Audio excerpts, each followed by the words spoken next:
We're staying in Kenya, and this time 4 people have lost their lives in a new wave of attacks in the coastal region of Lamu. Armed men are said to have conducted house raids at night, hauled the victims out by name and shot them dead. Residents of the village where it happened blocked the main road with boulders and burning tires to express their frustration. The police say the killings were caused by fights for resources. Meanwhile, no suspects have been charged.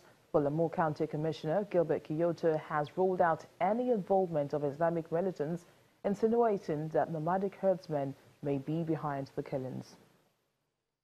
And in Ethiopia, reports say the deaths of 7 people in the fire at a major construction site in the country's capital, Addis Ababa, have been covered up. Nearly a dozen others who were injured in the blaze, as well as the site manager, confirmed the incident, which happened last month at a huge Addis Ababa stadium construction project.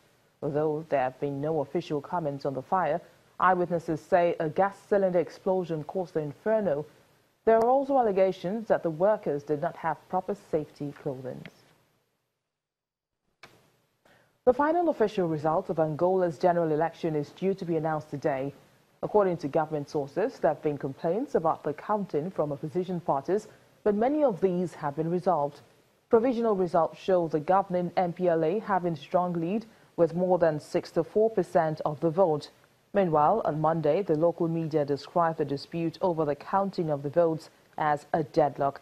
It adds that the courts did not have the independence needed to resolve the deadlock and compared the situation to that of Kenya, where the Supreme Court overturned the August 8th general elections.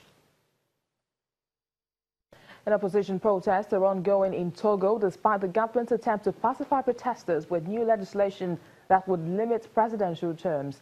The demonstrations have spread to many parts of the country as the opposition calls for more protests tomorrow in Togo and its diaspora. Togo's President Faure Gnassingbe has called on Parliament to examine a proposed change to the constitution, setting a limit of 2 presidential terms. Mr. Gnassingbe describes the move as a measure to preserve peace in the country, but the opposition believes he's playing for time and says he should step down immediately to bring an end to his family's 50 years in power. Access to social media networks in Togo have been limited, and some users say internet speeds are almost grounded to a halt.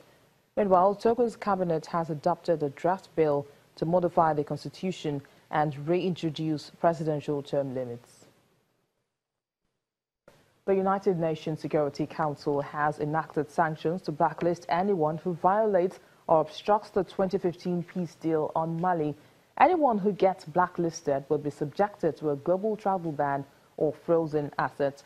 The French drafted resolution, which was unanimously adopted by the 15-member Security Council, seeks to checkmate the delivery of aid, human rights abuses, and recruitment of child soldiers.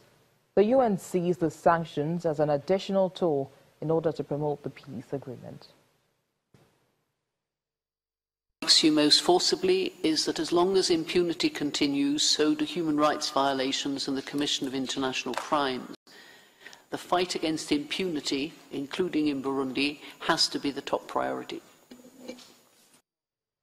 A leading human rights group has accused Egyptian security services of using torture systematically in what could amount to a war crime, a crime against humanity. Human Rights Watch documented a variety of videos from torture from interviews with 19 former detainees, including electrocution and rape.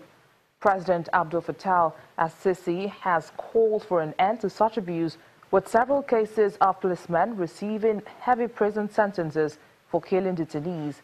But Human Rights Watch says much more must be done. And the police in Morocco and Spain have arrested suspected members of a jihadist cell who reportedly simulated beheadings in preparation for major attacks. The Spanish Interior Ministry says that the cell comprised 5 Moroccans and 1 Spaniard, and they're at an advanced stage of activity.